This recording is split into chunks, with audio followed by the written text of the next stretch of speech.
Grandes batallas de la Guerra Civil Española.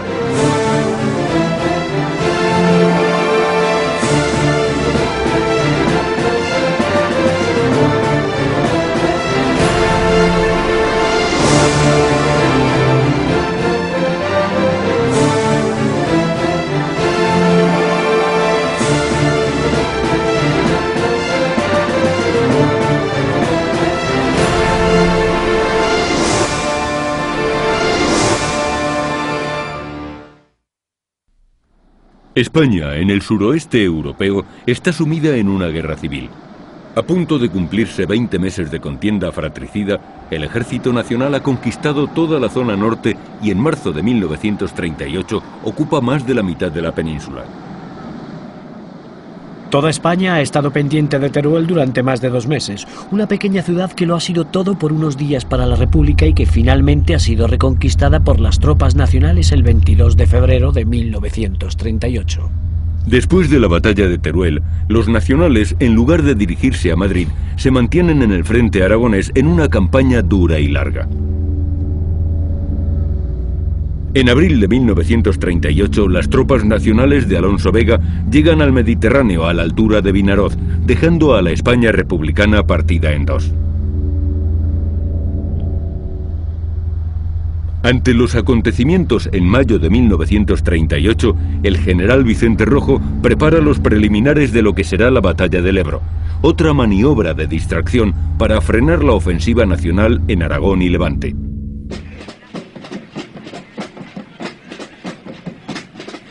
La batalla del Ebro, primera parte. La victoria del factor sorpresa. Una vez que los nacionales han llegado al Mediterráneo, el próximo objetivo es la ciudad de Valencia. Los republicanos deben reaccionar rápidamente y montan una maniobra de distracción en la zona del Ebro. El río Ebro es el más caudaloso de España y supone un obstáculo aparentemente insalvable. Los primeros estudios apuntan una posibilidad de cruzarlo entre las poblaciones de Fallón y Cherta.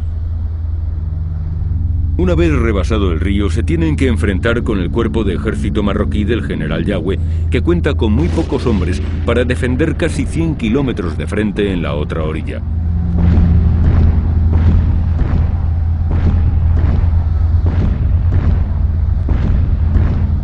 Negrín, el presidente del gobierno, ordena al general Rojo que forme el ejército del Ebro para lanzar una nueva ofensiva.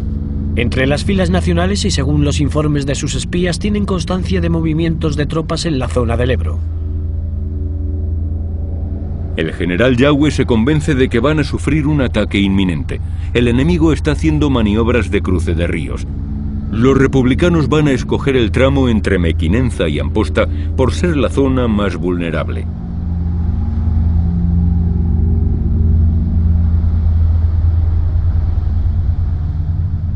Nunca antes en la Guerra Civil Española ningún bando ha osado realizar una acción tan aparentemente suicida y desesperada.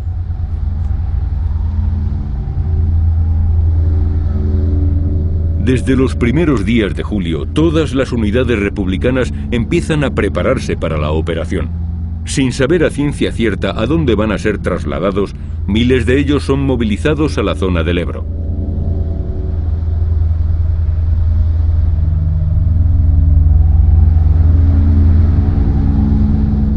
El ejército del gobierno realiza prácticas de marchas nocturnas y de cruce de tropas sobre agua, sin saber que están ensayando un ataque real sobre el Ebro. El objetivo final, una vez hayan cruzado el Ebro, es la conquista de Gandesa, capital de la Tierra Alta del Ebro, en Tarragona. Hacia el 4 de julio los espías nacionales informan de una concentración importante de brigadas internacionales y más de 300 barcas cerca de Cherta. Las compañías de ingenieros llevan varias semanas ensayando la instalación y retirada de pasarelas y puentes. El ejército que pasa un río se carga de esperanzas de victoria. La maniobra más bella de toda la guerra está a punto de comenzar. Se trata de una acción sin precedentes en la historia de los conflictos armados.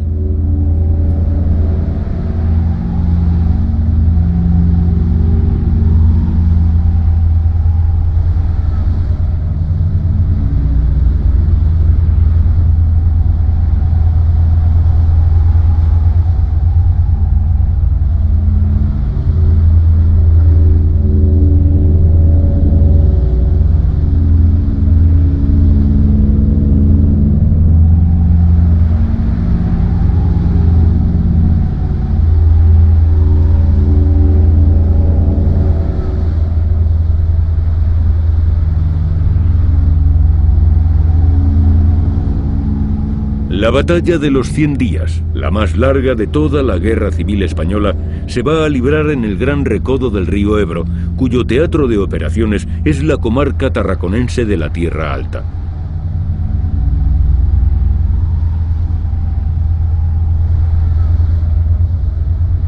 Su capital es Gandesa, un importante nudo de comunicaciones en territorio nacional. Ríos tan caudalosos como el Ebro son considerados poco menos que barreras insalvables en todos los tratados de la guerra y la ciencia militar.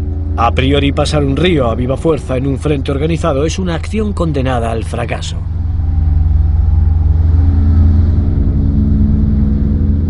El Ejército Nacional, a tan solo 60 kilómetros de Valencia, tiene que rendirse a la evidencia. Los planes se quedan en suspenso aquel 25 de julio de 1938, cuando el ejército republicano cruza el río.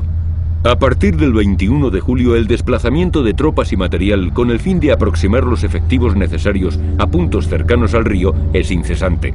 Los movimientos se llevan a cabo con todas las precauciones posibles, con controles de circulación rigurosos para evitar el caos en que se puede convertir la zona ante la escasez de vías de comunicación. Los traslados se llevan a cabo en 2 jornadas, los días 22 y 23 de julio. Las tropas de infantería hacen los desplazamientos a pie, unos 25 kilómetros por jornada, con el equipo listo y sin saber a ciencia cierta cuál va a ser el punto de arranque. Miles de soldados aguardan agazapados la hora de entrar en acción sobre el cauce del Ebro. La zona elegida por los republicanos se encuentra defendida por el general Yagüe y su cuerpo de ejército marroquí. Compuesto por 4 divisiones y varias unidades sueltas, se encuentra situado entre el mar y el sector del río Segre. Con una orografía llena de valles y elevaciones entre las que se encuentran las sierras de Pandols y Cabals, es una zona demasiado amplia y complicada para ser defendida por tan pocos hombres.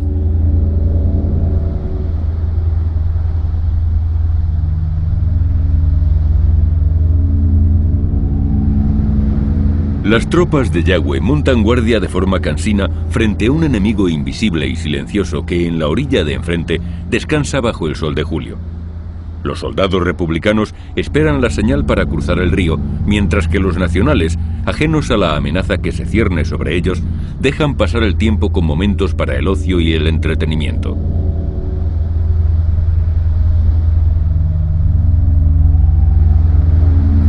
Bajo el sol abrasador de finales de julio de 1938, las tropas nacionales no imaginan la magnitud del próximo ataque.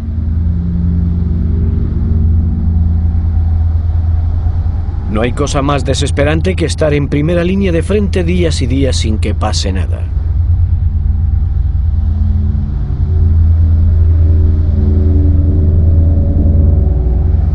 El general Yagüe cree que los republicanos serán incapaces de emprender una acción basada en el cruce del río. Después de un desembarco, es la operación más difícil que hay en una guerra. Requiere muchas cualidades y ninguna o muy pocas de estas condiciones reúne el enemigo.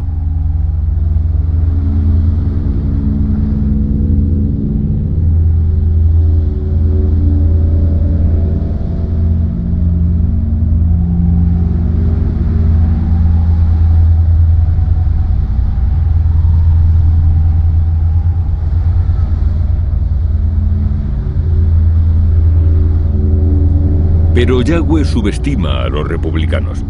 La madrugada del 24 al 25 de julio, miles de hombres esperan la señal para cruzar el río en algún lugar del cauce entre Flix y Miravent. Próximas a la orilla, unas 300 barcas permanecen escondidas junto a los tramos de madera que van a servir para construir puentes y pasarelas para facilitar el paso generalizado de la infantería. El mando del ejército del Ebro es encargado al teniente coronel Modesto, que dicta la siguiente orden. A las 21 horas del día 24 de julio, todas las fuerzas y servicios se concentrarán en los puntos marcados. Las unidades de ataque permanecen ocultas en la oscuridad de la noche, guardando silencio entre los juncos y cañaverales de la orilla. Llevan los cascos puestos y las armas empuñadas. Ha transcurrido la medianoche cuando las primeras barcas se deslizan cautelosamente cruzando el río. Los remos cortan el agua con ligereza, es el único ruido audible.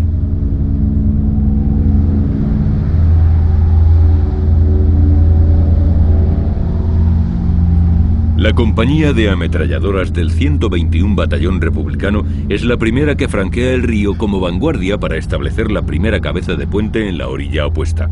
Una vez ocupada, sitúa las ametralladoras y protege el paso de las otras unidades. Simultáneamente, los pontoneros tienden las primeras pasarelas de tiro rápido.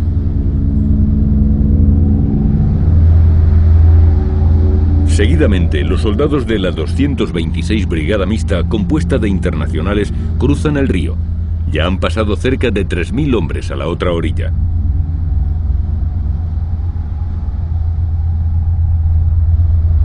Dos horas después de la medianoche, llegan los primeros partes del alto mando republicano. El desembarco se ha realizado con éxito. Se trata de una maniobra brillante. En la orilla opuesta, las tropas nacionales no sospechan el taimado ataque enemigo de que están siendo objeto.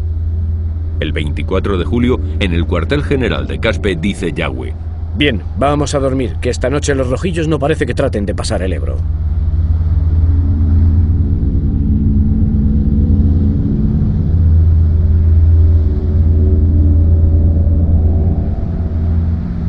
Las primeras noticias del ataque republicano llegan a las 2 horas y 25 minutos de la madrugada del 25 de julio.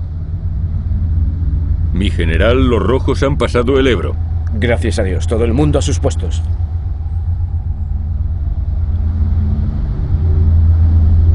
Los soldados del ejército del Ebro atraviesan el río, arrollan a los nacionales y establecen la cabeza de puente.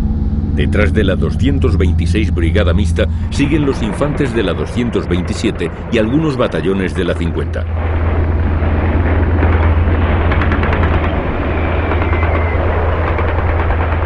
Las brigadas 31, 33 y la 60 vadean el río por el sector comprendido entre Fallón y Ribarroja. A la 1 de la madrugada, la 60 Brigada Mixta se infiltra con sus unidades por Flix.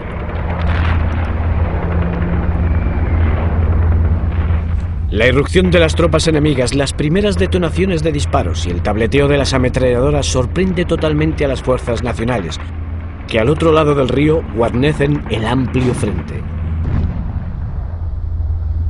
Son las divisiones 50 y 105, pertenecientes al cuerpo de ejército marroquí mandado por el general Yagüe. La noche se hace añicos, rota y desgarrada por las explosiones y los gritos de los heridos. La actividad en la orilla republicana del Ebro es frenética. La llegada de tropas es incesante. Todos esperan su turno para cruzar el río.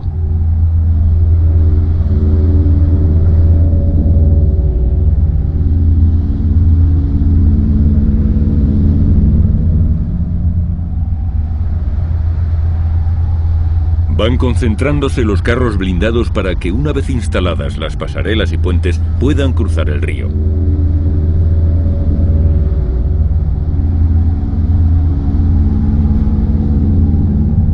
Y miles de soldados siguen franqueando el río con las barcas.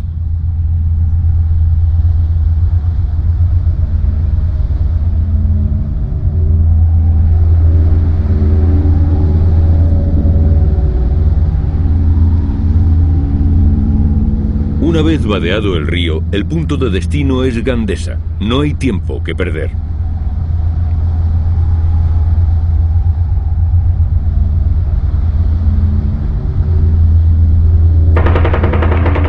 Todo el valle de la Tierra Alta tarraconense se ve envuelto en vivos intercambios de tiroteos y nutrido fuego de ametralladoras.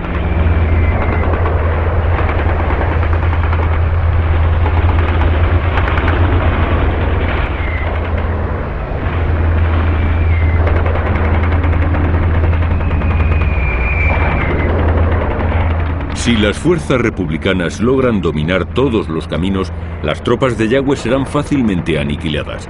La importancia estratégica de Gandesa radica en que es el nudo de comunicaciones de la comarca. Sin vacilaciones, las tropas republicanas se lanzan a su objetivo bajo una cortina de fuego de fusiles, ametralladoras y morteros.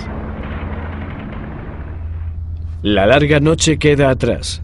El sol extiende su luz alumbrando el valle del Ebro y todo el vasto escenario que comprende Gandesa, Villalba y las sierras de Cabals y Pandols, donde durante los próximos 3 meses va a librarse la última operación de gran estilo, una de las batallas más sangrientas y decisivas de toda la guerra civil española, la batalla del Ebro.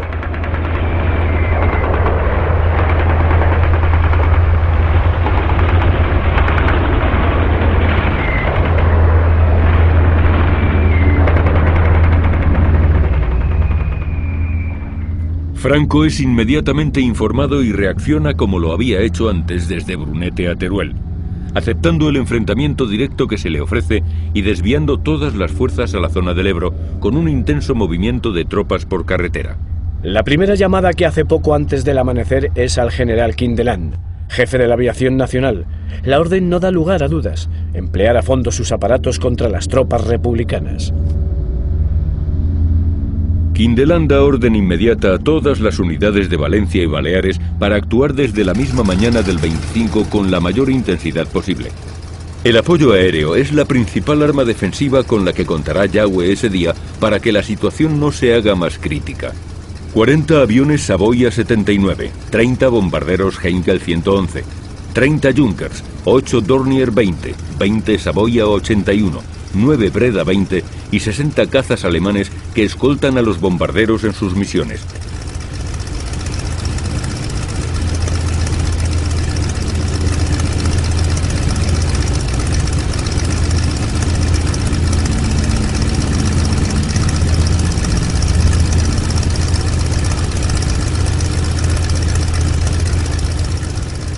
La aviación republicana no hace acto de presencia en los cielos hasta el día 28.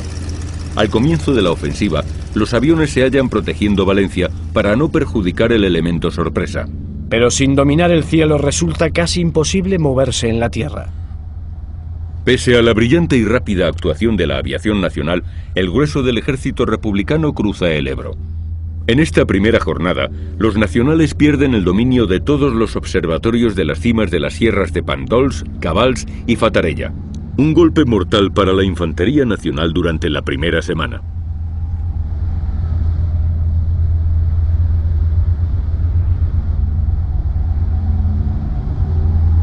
Como una prolongación de la Sierra de Pandol se alza Cabals, uno de los principales y decisivos escenarios de la batalla del Ebro. Un terreno con abruptos desniveles dentro de un paisaje rocoso en extremo que dibujan numerosos barrancos y desfiladeros. Cabals será uno de los objetivos perseguidos por ambos bandos durante toda la batalla. Desde los embalses de Camarasa, Tremp y Terradets, controlados por las fuerzas nacionales, se provoca la primera inundación. Los soldados republicanos corren desorientados. Para muchos será demasiado tarde. Entre los troncos que bajan con la riada, algunos van acompañados por flotadores con cargas explosivas que al golpear con los puentes o pasarelas saltan por los aires. La gran crecida del Ebro provoca que todos los puentes republicanos que se están construyendo durante la tarde del día 25 queden convertidos casi en astillas. En el transcurso de los 4 meses de batalla se van a provocar 4 grandes crecidas del Ebro, pero ninguna tan decisiva y determinante como esta primera.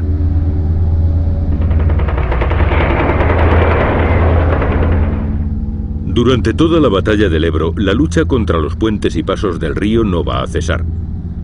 En tierra, la infantería republicana estará entregada a la reconstrucción de los puentes y desde el aire, la aviación nacional constantemente empeñada en destruirlos.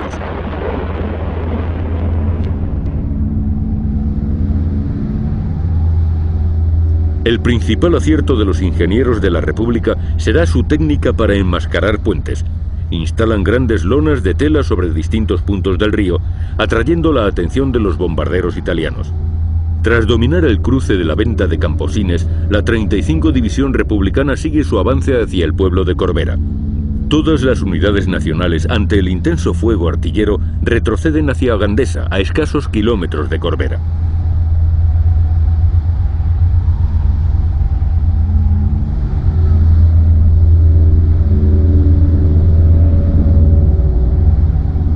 La tercera división, al llegar a Fatarella, inicia un combate que apenas dura unos minutos.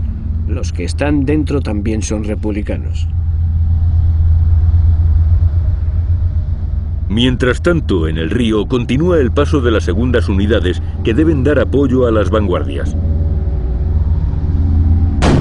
Su principal objetivo es unirse con las tropas de la 11 División para desde Cabals pasar a controlar la cercana Sierra de Pandols, cuyo dominio es decisivo para la toma de Gandesa. La Sierra de Pandol es un terreno inhóspito, sin apenas vegetación y con abruptos desniveles dentro de un paisaje rocoso.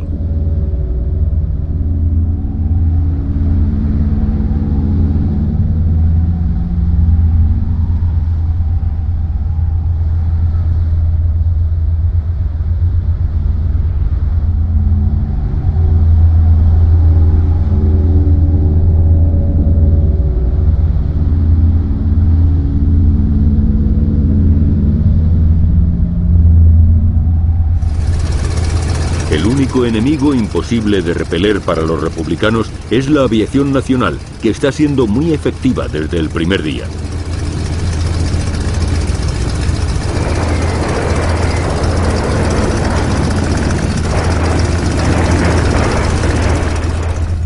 En cambio, la aviación republicana permanece en Valencia sin acudir al frente del Ebro, uno de sus graves errores.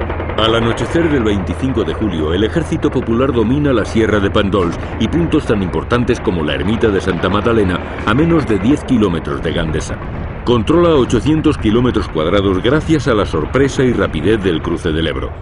Las bajas en ambos bandos son innumerables, y el informe del Cuerpo de Ejército marroquí a las órdenes del general Yagüe es dramático. Aguas del río que bañan aldeas, aguas que traen cadáveres de jóvenes soldados muertos en el Ebro.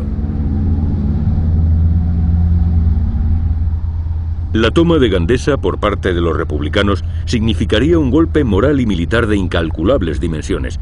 Su importancia estratégica radica en que es el nudo de comunicaciones de la comarca.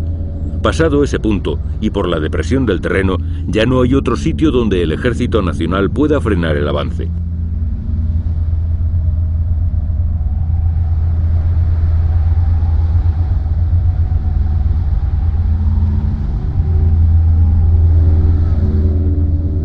Al general Barrón, al mando de la 13 División, también llamada La Mano Negra, le es encomendada la defensa de Gandesa. 5.000 soldados republicanos se encuentran a las afueras del pueblo. Tienen el control de la cota 481, popularmente llamada Pico de las Viudas, encima del pueblo. Habrá días durante la batalla del Ebro que el pico cambiará de manos hasta 5 veces. La situación en el pueblo no puede ser más dramática. No hay prácticamente fuerzas que lo defiendan. De los 3.427 habitantes que tiene Gandesa, muchos de ellos emprenden la huida hacia los campos alejados del frente.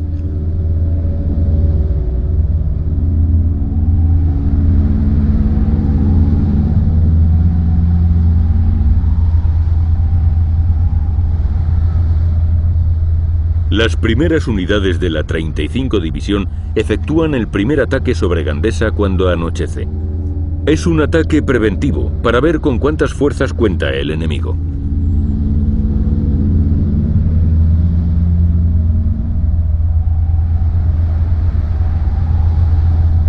A las puertas de la localidad se suceden combates sangrientos entre ambos ejércitos. Miles de hombres se ven envueltos en batallas primitivas, como de otro siglo. Combates cara a cara, con un fusil y un par de bombas de mano. Unos deben aprovechar la sorpresa antes de que el enemigo se renueve, y los otros deben defender la posición a la espera de refuerzos. Alcanzadas las primeras casas del pueblo, en lugar de fortificarse, recogen agua y vino y retroceden a sus posiciones originales para abastecer a sus compañeros.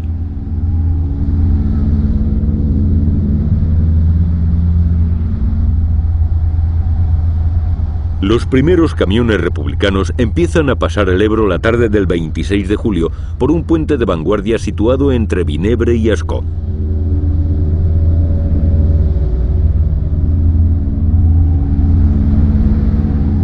Toda la orilla izquierda del Ebro es un auténtico caos, con cientos de camiones, carros blindados, ambulancias, vehículos transportando tropas, soldados esperando su turno para pasar.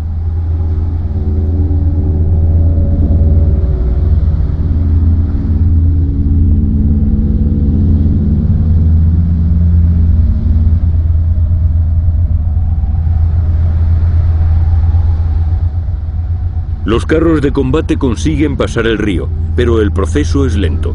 Cada unidad tarda media hora en realizar la maniobra. Tras ellos pasan las baterías antiaéreas y demás maquinaria pesada. Llegan a la orilla derecha del Ebro cargados de munición y con todo tipo de intendencia. Antes del anochecer, el puente queda inutilizado una vez más por la aviación nacional.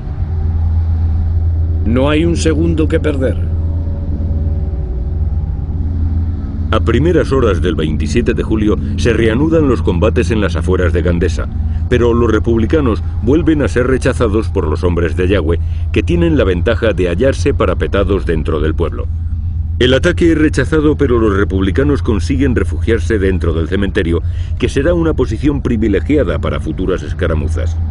A partir del 27 de agosto, los combates se concentran entre las localidades de Gandesa y Villalba de los Arcos.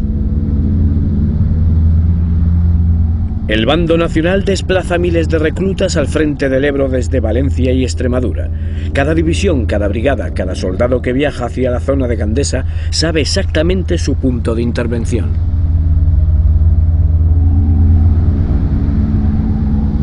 Vehículos blindados, tanquetas, motocicletas y camiones son también movilizados a la zona del Ebro para frenar la embestida republicana. La 74 División es inmediatamente destinada a Villalba. Una de sus unidades más importantes es la compuesta por el Tercio de Montserrat, formada por requetés catalanes.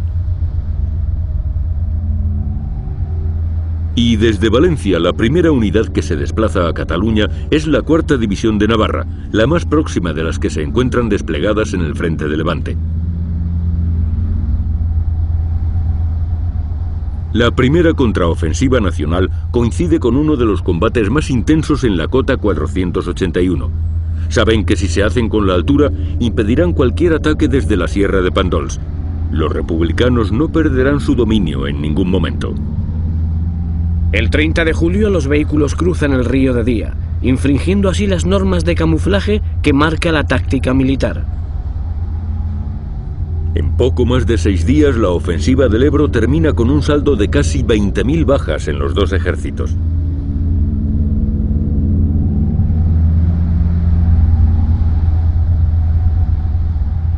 La eficacia del paso del Ebro, su ejecución y audacia, supone el mayor éxito de la República en toda la Guerra Civil Española. La primera fase de la batalla del Ebro ha sido de una belleza extraordinaria. Sin ningún ruido de máquinas, sin tiros, sin nada, solo soldados silenciosos cruzando el río de madrugada, llegando a la otra orilla y cogiendo por sorpresa a las tropas enemigas. Superado el escollo de las aguas, el avance ha sido vertiginoso, a pesar de haberse hecho a pie, sin apoyo de camiones ni de otros medios de transporte.